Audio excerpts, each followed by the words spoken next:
ఇది చాలా బాగుంది, చేసుకోండి. నిమ్మకాయతో మెంతుల పులుసు చాలా బాగుంటుంది. ఉల్లిపాయ పులుసు పెట్టుకున్నట్టు పెట్టుకోవటమేనండి. అది చూడండి, నా వీడియోలు చూడండి, పాతవి మీరు చూస్తే మీకు అర్థమైంది. ఇదిగోండి, ఇక ఏమి కలపక్కర్లేదు. చాలా రుచి అంటే ఇంకంతే, ఇంకా తిరగలేదన్నమాట దీనికి. చూసారా,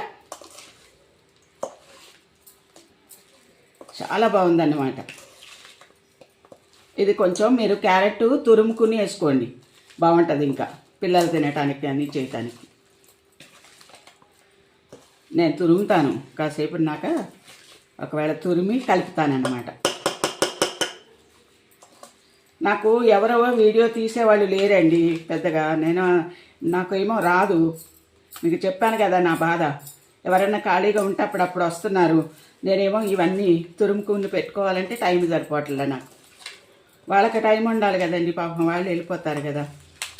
అది అబ్బా, ఏంటండి ఈ రుచులు ఎంత బాగుంటున్నాయో ప్రతిదీ.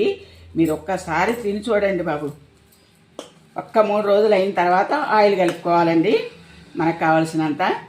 మీ ఉప్పు కారం నేను కొలతలు ఏమీ చెప్పట్లేదని చెప్పేసి మీరు చూడక్కర్లేదండి. ఎవరికి నచ్చినట్టుగా